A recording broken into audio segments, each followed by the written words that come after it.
Is that Well, welcome everybody to Long COVID MD. I'm Zeest. I'm a physician with Long COVID, and I talk about the experience of living with this chronic illness, treatments, and lifestyle. And I'm so excited to be joined by Seth Werkheiser today. Thank you so much for joining me, Seth. Thank you so much for having me. Excited to be here and talk about all this good stuff. Can you tell me a little bit about yourself and your social media escape club Substack platform? Yeah, absolutely. Look, I'm a third generation musician, um, creative, all this, all that, writer for years, blogger for music blogger since like 2001.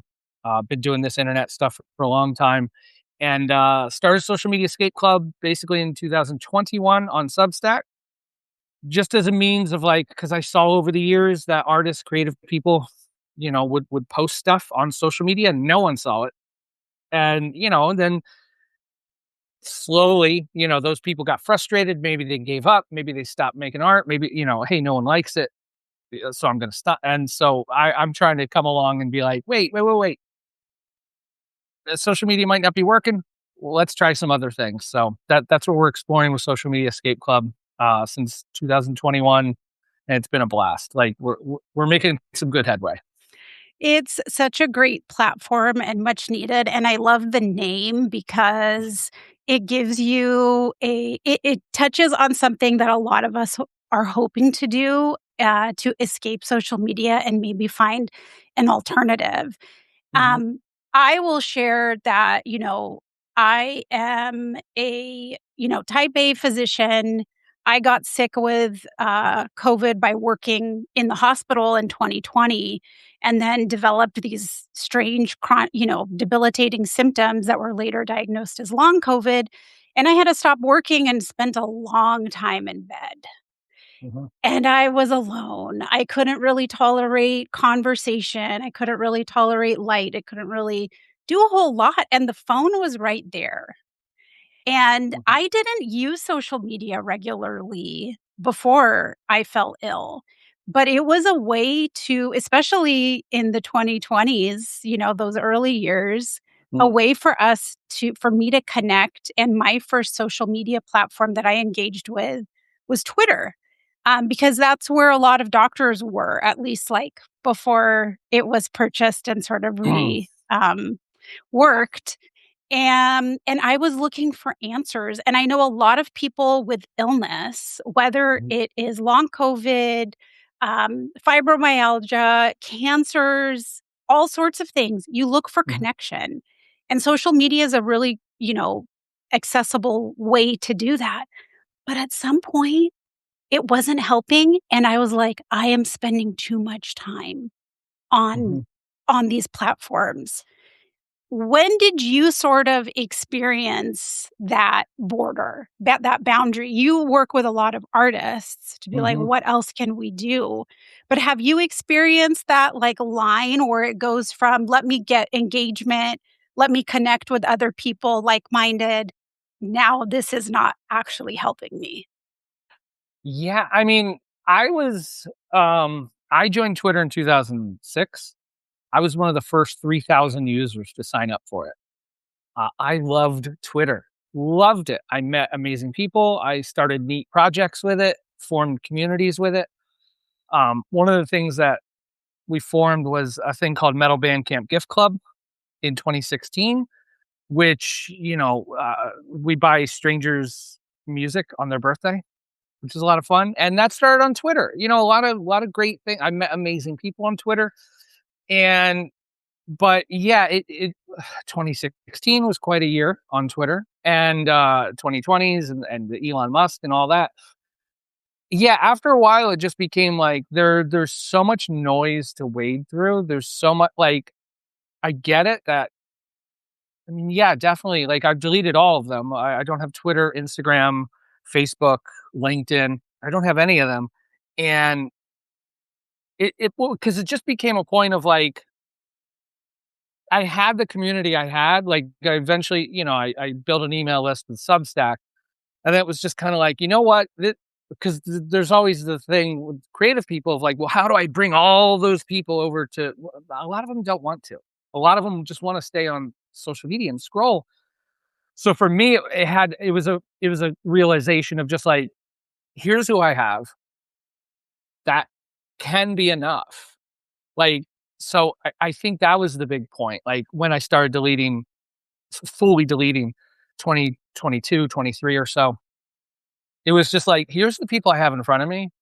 This is going to have to do because I've done, we alluded to this before we started streaming, but it's just like when you're on the Twitter and the Instagram and the Facebook, you're just switching between all of them all the time. There's DMs, there's things to reply to. It's just like there's just I'm just an engagement machine. I'm just a reply machine. I was just like, who is this serving? It was like, there's got to be a better way to do this. And these companies really do a great job. They get paid lots of money. They have many vacation homes to keep us believing that the only way to connect and be a part of anything and to stay in touch with people is through them. And so it just became like, I can't do that anymore. So then how did you, um, sort of take or build relationships that might have started on Mhm. social media platforms? And what do you encourage, people to consider other ways of connecting? Well, I mean, like, I think we all know this that, like, if you have 100 followers, 2,000 followers, whatever amount of like, you can't have one-to-one conversations with all of them. Like, but there's a few people that, like, you connect with, like, that. Like, I'm so happy to see this person chimed in or replied or shared my thing. You have your buddies on social media that you kinda always talk to and stuff like that.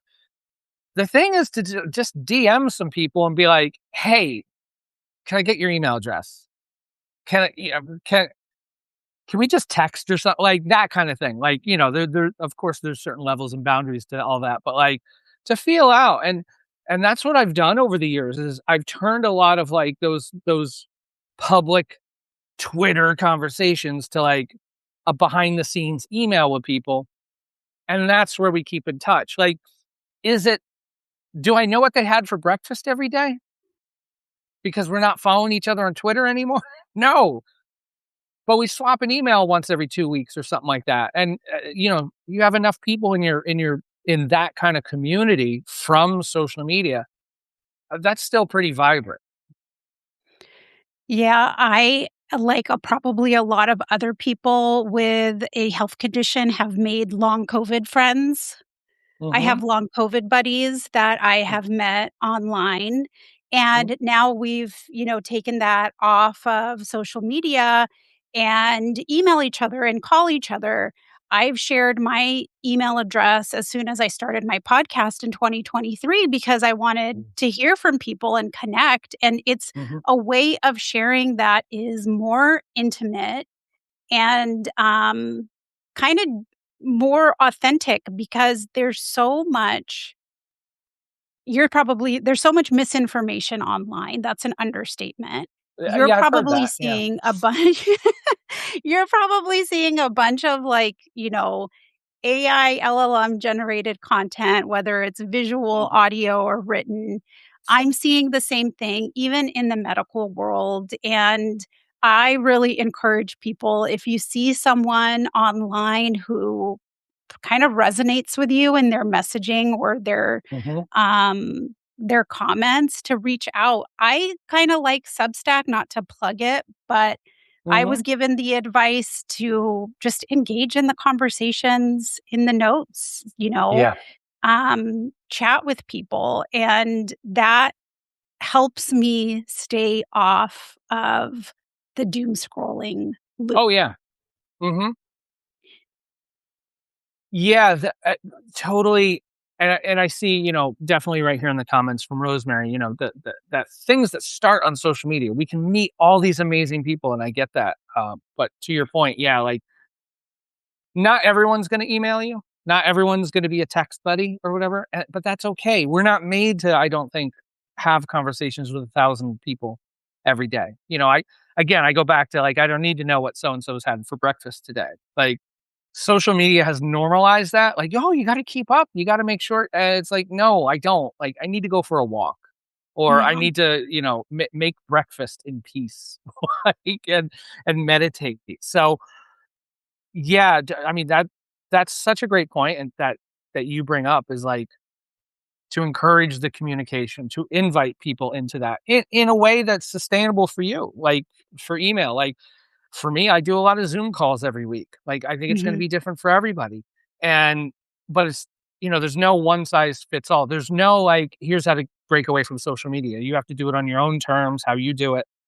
But it's just the idea of like, I think about this so often. It's not if you get kicked off the a social media platform or locked out or something.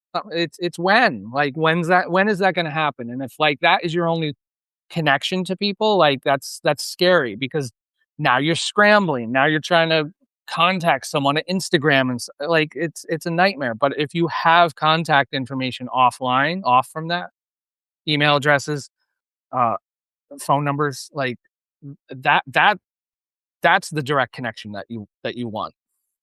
Yeah, and I know people are sharing something special when they share their email address with you, and I know I'm sure you don't take that responsibility lightly. I certainly don't. I'm not spamming people or selling their information to someone else. Mm, It's really a meaningful way to connect with one another. One thought that's come to mind that I wonder if you've experienced in the artist space is that you can get so caught up with what you think everybody else is doing mm, that you lose focus on what the priorities are in your life. For a lot of us with long COVID, we have cognitive injury. And there is a real impact of this attention switching that you were alluding to, where you're scrolling through different videos, recentering, looking at something new, hearing a new voice, moment to moment after mhm, just a few seconds that can be very draining. And then it becomes a time sink where, for someone like me who spent so much time in bed, I'm not refreshed after that. no. I'm actually drained. I'm actually stressed. Are you seeing that in your world too, where it's, an attention drain? For sure, yeah. I saw an artist recently, Caroline in the Garden, here on Substack, was talking about releasing a new single, and then they looked at their screen time, and they were spending like multiple hours every day doing the game, like replying and posting and sharing and restacking and this, that, and the other, to like exhaustion.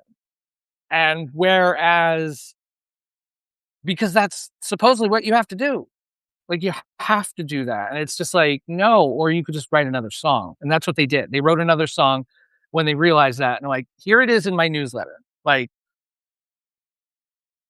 there's such, I think it's easy to forget that slowing down and doing nothing and staring out the window is acceptable, is okay. Like, because at the end of the day, we all have to be whole and like complete for ourselves first, even if we're not productive or engaging or engaging. Like, what a word that social media made up for us. Like, this is what you got to do. You got to engage.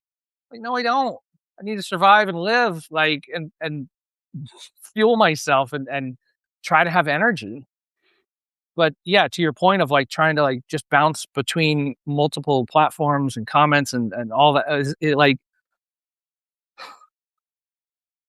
I that's a big thing I tell artists is like the work, the time that you save posting and engaging on social media, if you spend half of that time working on your craft, practicing scales on your guitar or writing lyrics, like it's almost impossible that a year later you wouldn't be like 100 times better at your craft.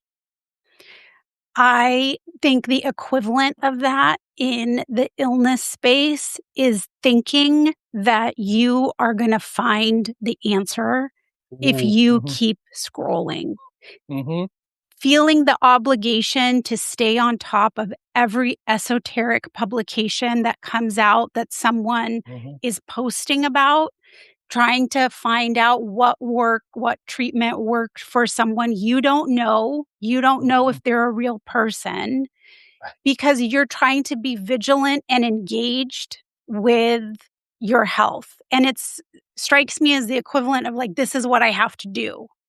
Yeah. When the reality is, if you spent a little bit of time actually identifying what your resources, your skill set are, what your issues are, and Mhm. brainstormed what treatment am I going to try right now that I've heard about and assess if Mhm. this was right for me. The focus with social media is external, even if we try to convince ourselves, or probably more realistically, these tech companies are trying to convince us that we're doing something good for ourselves, Mhm. that we're being responsible and proactive by engaging. We're actually not focusing and learning something from ourselves at a certain point. It is Right. a way to get validation, to like Mhm. see what other people are doing, but you've got to carve out time for self reflection and self work. And that cannot happen while you're scrolling. The other point I want to make before the thought leaves my head is the staring out the window thing for everybody, no matter what your health status. It's hard to sit with just yourself. Mhm. And the problem with people who end up ill, like everybody does at some point, is like that's the only thing that you can do. And you're like Mm. in solitary confinement. And this phone, this computer, these, other people um, feel like a way where you're not alone anymore. And it's Mhm. so challenging. I just want to acknowledge it's so challenging to sit in silence, especially when it's forced upon you.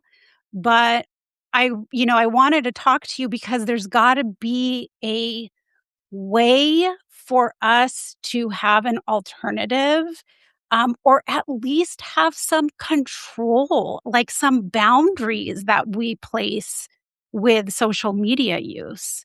Are there Mhm. some guidelines that you found have helped you or other people?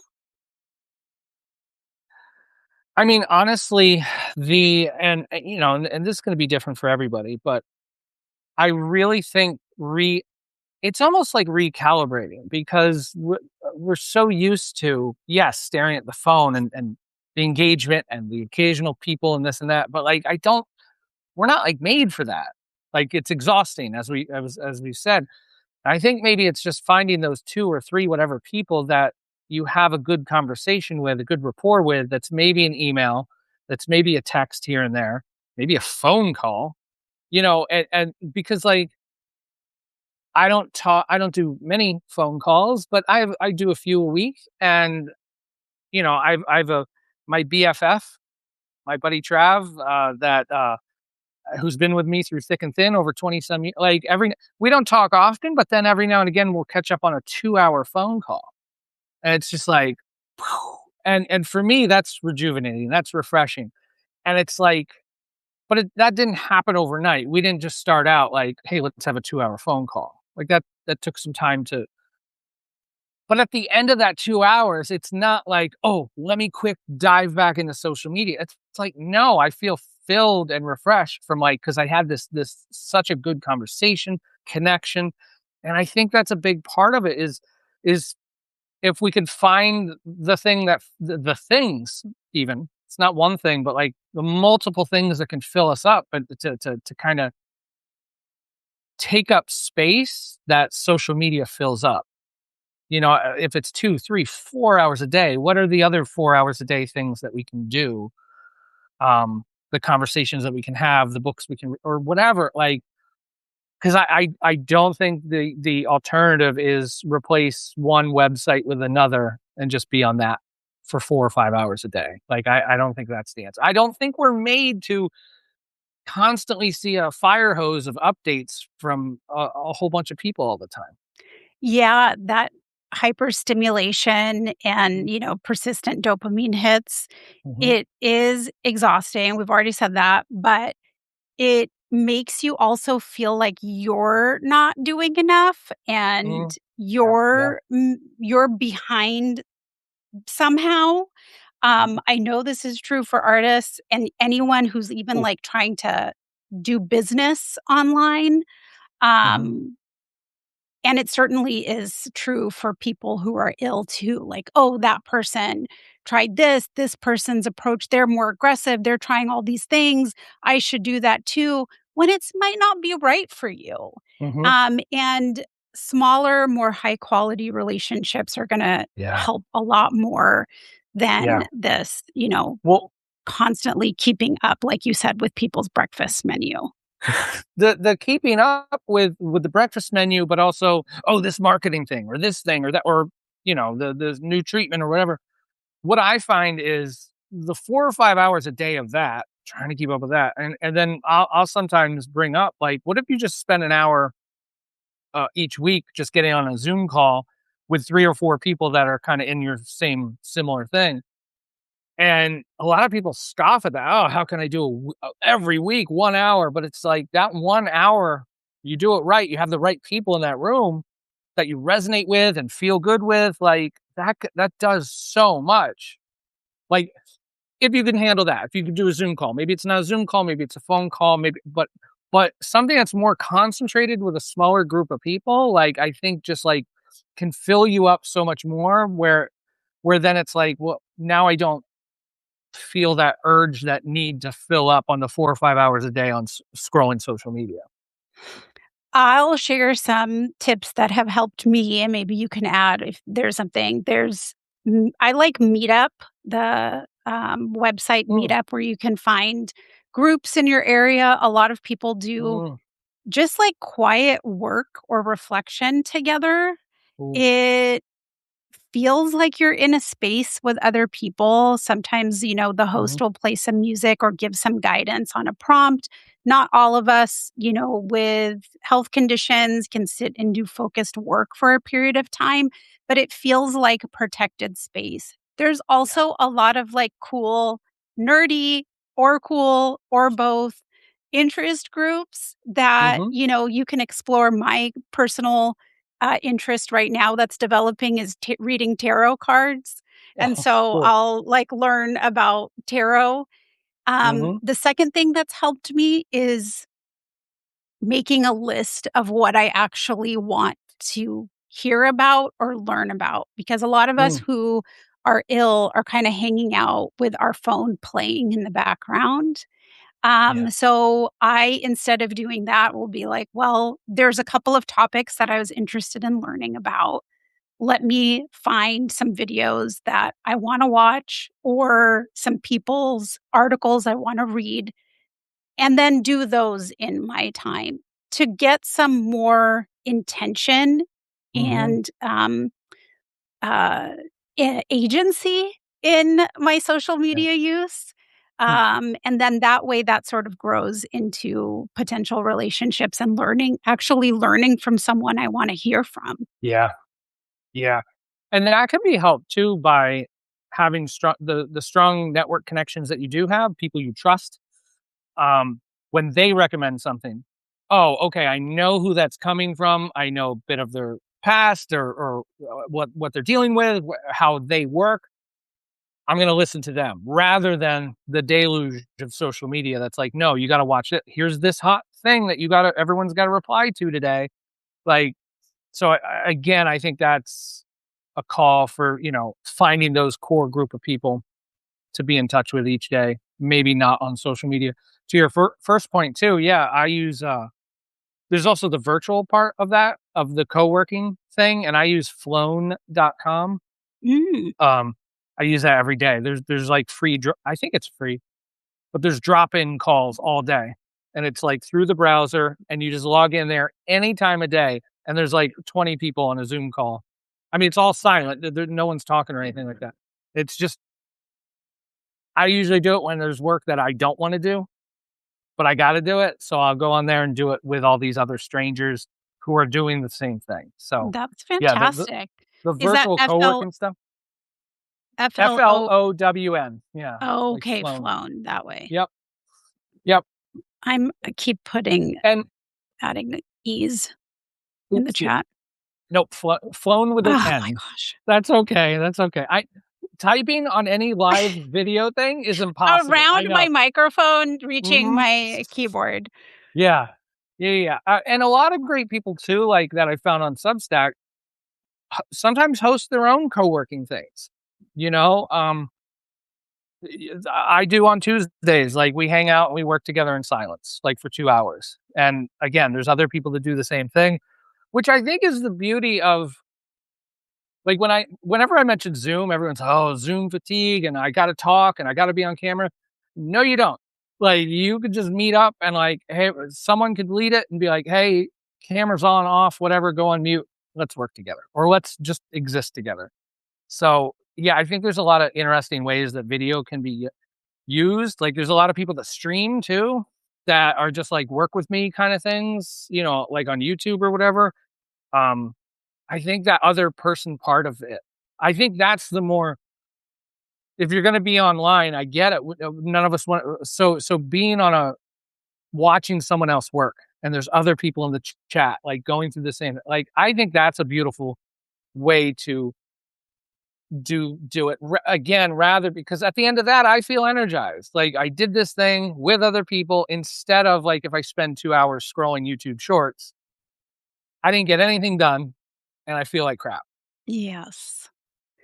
So what does, um, community look like for you? What are you Mhm. hoping to do with Social Media Escape Club in the near future? And what do you encourage people to Mm. do when it comes to their social media use? Yeah, I mean, for myself, I'm here and there, I wanna try to do some, like, local events. Last September, I set up at a punk rock flea market, and I made flyers, and it was just like, I didn't have a whole booth or anything, but, like, I wanna do that in the future, of have So just a tell me place, what a punk rock flea market is. just a bunch of punk rock kids and, artists and musicians and whatever getting together, that, you rent a space and you get together and you have your little flea market. You have, it's people selling art, people selling like weird clothing and vibrant records and this, that, and the other. Me and my friend, we just got together and we were like, let's sell some old music gear that we have. Instead of just throwing it on Craigslist, let's hang out with a bunch of other punk rockers, I guess. And he sold a bunch of drum stuff. I sold a bass, and I just set up flyers.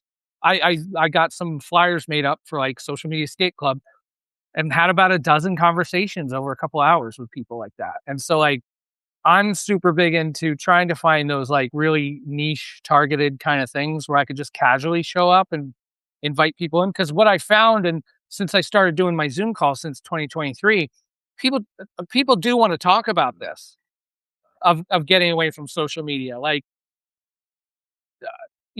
talking about it is like one of the best things, is like, because realizing you're not alone. Like, when you and I first started talking before we went live, it's like, oh yeah, I was, I too much YouTube shorts for me. Like, not feeling alone in all this is like so huge and such a big part of it. That it's not just like, oh, I'm so weak and not strong will. Like, no, like this is something a lot of us are dealing with. So for me, moving forward, it's just like I just want to have more conversations. I'm not the guru, perfect, this is how you do it. No, let's all just talk about, that's what I want to do. I just want to have more conversations about this stuff with people and like figuring it out, because there's no hard one set way to be like, oh, well, you delete this, this, and this, and you set up this, this, and this, and riches. Like, that's no way. Steer clear of those people. I'm struck by the idea of, like, it takes vulnerability to invite people in, Mm, and you're really good about inviting people. Um, it can be hard to share that you're mm, struggling or that you're even that you're, like, interested in something and, "Hey, I mhm, wanna talk." Um, have you always been, like, someone who's been comfortable inviting people in and sharing, or is that mm. something that you've, developed? I think it comes from growing up as a musician and getting up on stage and doing stuff that I felt competent at, helped. Like, it was like, "Oh, yeah, I can just get up there and do this." I mean, I did a silly one-man band, like, around 1999, 2000. I played in front of, like, hundreds of people, singing silly, goofy, like, looking back, I'm like, "Wow, that's cringe." Like, me at 50 would not do that again. because I'm not 20 anymore. But that like set the stage, I think, for it. And like over the years of just having conversations of like, of being able to speak up and be like, I don't like how this is doing, or like, and like finding somehow the same people that were like, yeah, I don't like how that's done either. And like, so somehow feeling, trusting your gut, maybe of like with people, of like, because you can't just open up to everybody.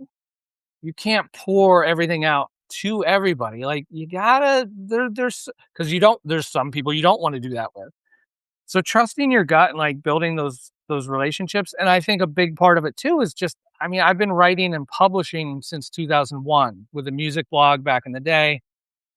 I started a metal blog for heavy metal blog for AOL Music in 2008. Like I used to publish metal trivia on Twitter for a couple of years. Like I think it's just a matter of like showing up completely as myself and being comfortable in that, with even without like a lot of security behind it. Cause this is like, there's a lot easier ways to make money than this. A lot easier ways to make a living. Like I should be like, I do a bunch of email marketing stuff, and like, I should be doing more of that. I should have more clients like that. But I don't, doesn't get me going. Like I'd rather, I so much more, I think that's a big part of it, is like following what has made my heart flutter and like giving me energy. Cause I know after doing stuff like this, oh my goodness, how does Seth do 4 or 5 Zoom calls a week? Easy, because it gives me energy. And so for me, it's been like following the energy, and like, because I didn't think I would be able to host that many calls a week, or have the energy for it. But like, I just had to try it to know. So I think that's a part of it as well, is like, just try some stuff, you know? I love that, and I admire the artist spirit so much. Mm, I've appreciated it so much more since I've fallen ill. I have been a very left brain type of person, and also pretty reserved and closed off because, it's taken me a lot of effort to try to get through school, medical school, training, figuring out how life works in the United States, having parents who didn't grow up here and it was new for everybody. So my kids are first generation mm, musicians. mm, And there is something so healing about art, music, and the people in the long COVID space who are artists, because there's a lot of them, who are mhm. writers, who are poets. I know it's a big question, but can you tell me a little bit about how growing up with art and music you think maybe influenced how you Mm. approach the world now? I mean, my parents were like total hippies, very much into George Carlin, anti-establishment, and they were rock and rollers. Both my parents played in bands like when I was a kid. They would play out 4 nights a week in the Poconos here in Pennsylvania, the vacation capital of the world, for a minute.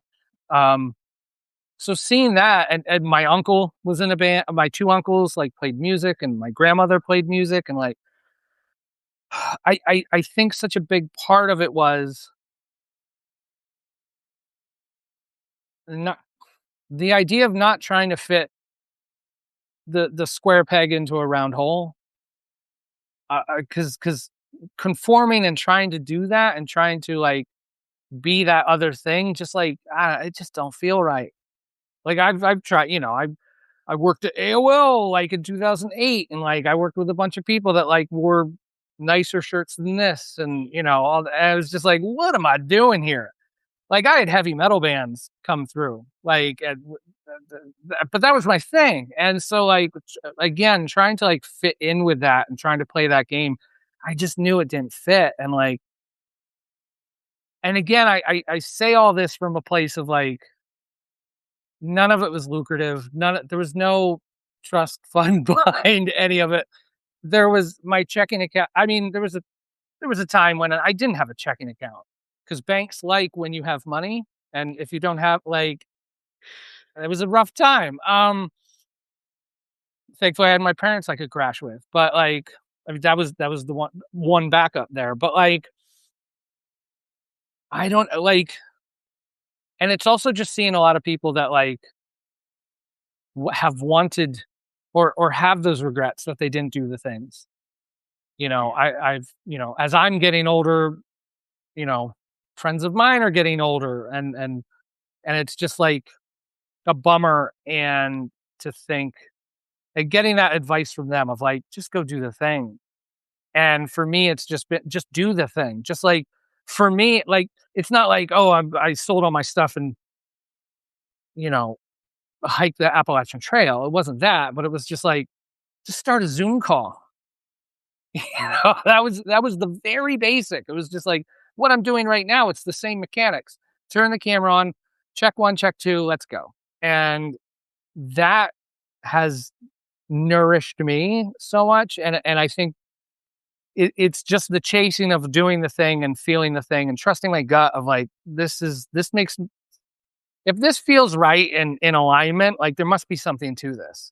And again, hasn't radically changed my bank account, but I can get up every day. I bounce out of bed every day of like, cause I get to do this, even this, like I love doing this and just talking about it. So I think it's a bit of that is like, and I'll say too, like I do have freelance work. I have clients. I don't do this all day, but the moments that I do get to do it, it lights me up and it keeps me going. So I think it's that. It's chasing that joy. Thank you so much for sharing that because a lot of people who follow me are also career professionals Mm, whose identities are so tied to productivity, mm, income, and that sense of purpose that may or may not have been aligned with their joy, but has been so tied to their identity mhm, that I think one of the gifts that artists have given me that I'm late to the game in understanding is that you can change, things change, and mhm, there are possibilities. mhm. Um, Yeah, so thank you so much for sharing and coming totally. on. Tell us about Social Media Escape Club, what's on the docket. I encourage everybody to join who Mm. is not already subscribed to you. Thank you. Yeah, Social Media Escape Club. I mean, the biggest part about it, of course, it's a newsletter here on Substack, but I mean, the biggest core bit about it is just community.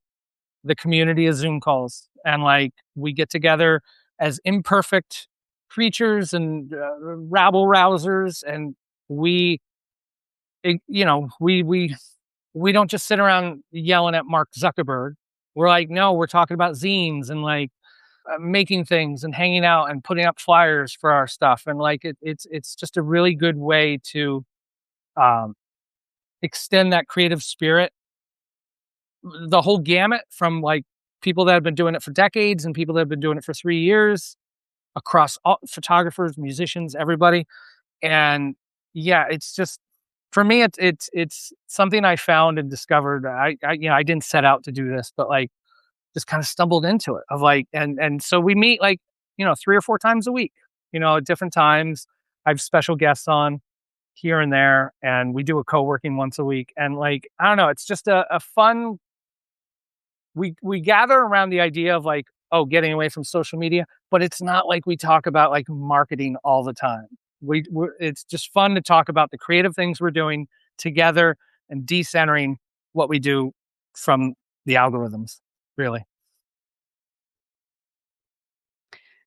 Well, I appreciate you joining me. What I was really excited about and was really drawn me to you as someone who is ill, who someone has a relationship with social media that I feel like I'm chasing, and as someone who runs a Substack too, is this idea of community and Mhm, how you are open and offer. And so I encourage everyone here, if you do have long COVID, if you do have an illness, if you're here for that, and even if you're not, take a chance and reach out to someone mhm, on this platform or on another social media yeah, space that you connect with.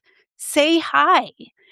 Start that. And I would also recommend taking that risk of offering, inviting, and sharing your experience because you're not the only one going through it, mhm. whatever it is. Can I just add to that real quick? Is that the risk? the tension of this might not work. Like there's the fear. Oh my goodness, hopping on a Zoom call. What's going to happen? You know, joining a new group or But, th- every there's sorry, go ahead. there's a lot to there's so much energy in that, the risk of it. But like on the other side of that risk can be the reward of like, whoa, I'm so glad I did this. So yeah, definitely take that advice. Reach out to some people, find people in the chat, whatever. Like there's so many people out there that would probably love to have a conversation. So Well, I have loved having this conversation. yes, Thank me you too. again for Thank you. joining me. I Absolutely. appreciate you so much. Yes, awesome. Thank you for having me. Have a great day, everybody. Thanks, everyone. Yep. Bye, everybody. Bye.